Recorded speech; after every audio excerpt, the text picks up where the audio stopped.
Hello,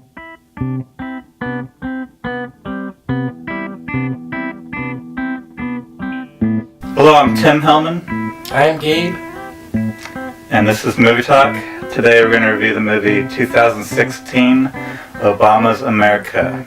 It's a documentary written and directed by Dinesh D'Souza and John Sullivan, and it's based on Dinesh's book, The Roots of Obama's Rage.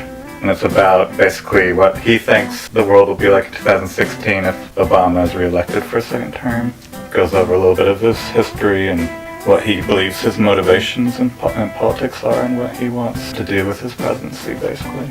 Right off the bat, I mean, the basic thesis of Dinesh seems to be Barack Obama doesn't represent American values because he's anti-colonialist, and then he says he doesn't represent the values of Franklin and Jefferson, Washington. Right off the bat, you lost me there because I'm pretty sure they were anti-colonialists.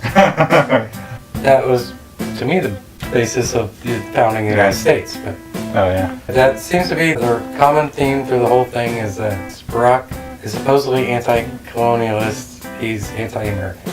Yeah, the main message in the end was that he wants to raise the taxes on the rich and kind of tear the rich down and reduce our military power and military spending. Kind of put us on the same level with all the other countries of the world. And also that his motivation for it was his father that was never around. That's what I thought was also interesting, is supposedly, according to D'Souza, that inspired Barack's entire lifeline, his whole career path.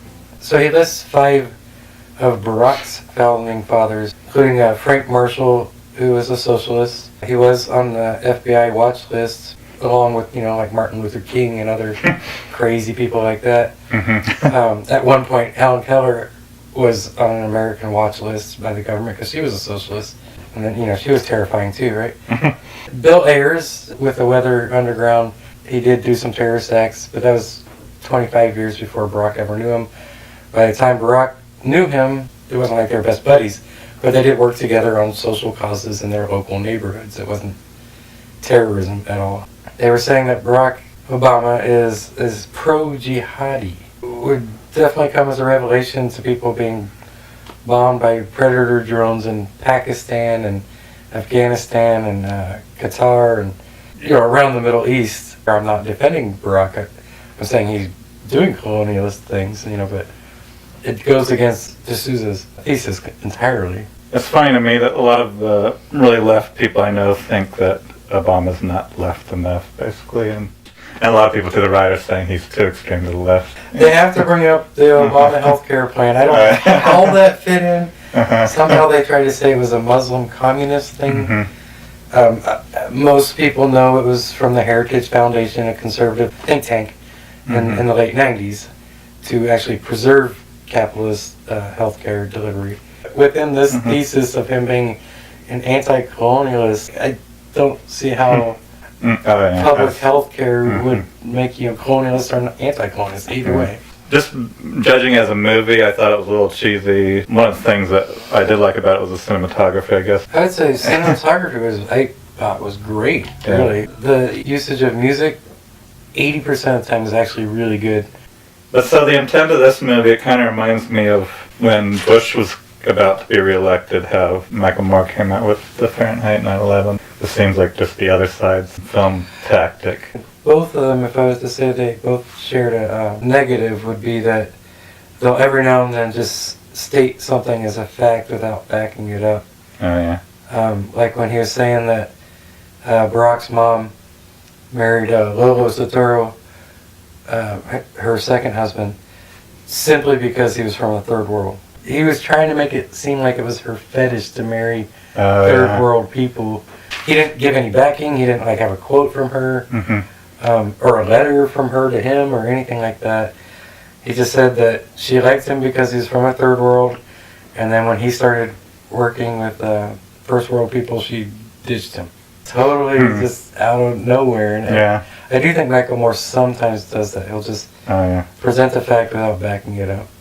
I'm a much bigger fan of Michael Moore's filming, but well, I am too. I mean, I really liked. I think comedy is much more effective. But I really liked his movie capitalism. I definitely think it's funny how the more left people I know criticize Obama because he hasn't lived up to his promises on cracking down more on the rich, supposedly, whereas the right is saying he's totally trying to demolish the rich, basically. Well, I think, I mean, for one thing, he renewed Bush's tax cuts when he didn't necessarily have to. Exactly. And he says he did, but...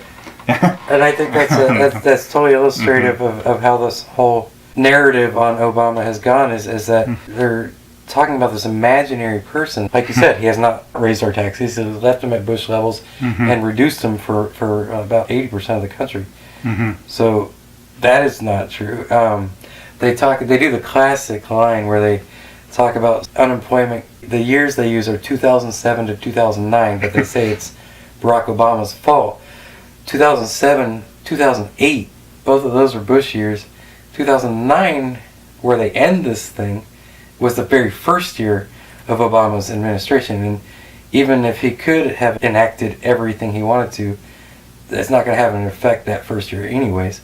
So it's very convenient that they started 2 years before he's president and ended at the first year of his presidency. And then another constant criticism you hear is the debt, even though there were 2 wars going on, and the tax cuts which he renewed. But well, and they don't when they use for their little growth slope of the debt, they don't use real dollars. So they talk about, like this tiny amount at the beginning and then this huge amount at the end. But the actual growth rate during Obama's administration has actually been the lowest in I think 30 or 40 years. I don't remember exactly, but it's somewhere around 2% a year, which is a little less than inflation. Definitely lower than Reagan. Definitely lower than the second George W. Bush, and a little bit lower than Clinton and the first Bush. It's BS economics. I mean, they know that people don't understand economics. Yeah, I know. And so they just say it. So anyway, that's our politics of the movie. What star would you give it? I came into this completely biased, and I left completely biased, so I don't know if this is an accurate score. Yeah. I would give it 1 star.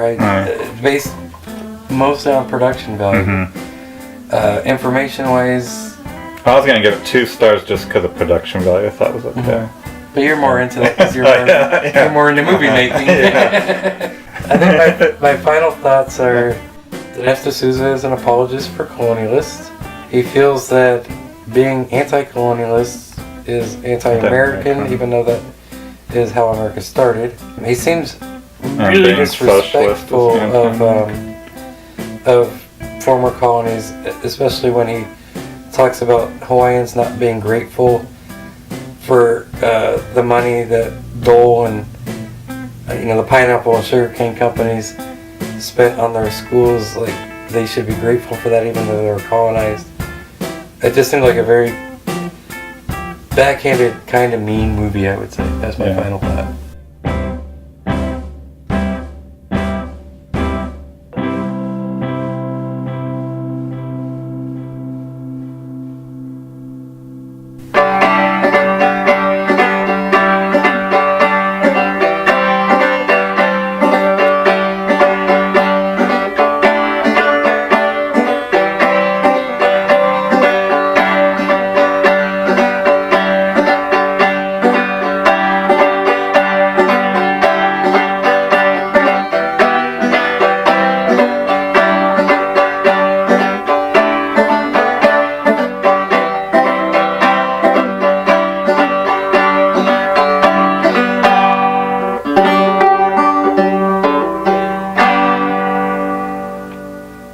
That's it.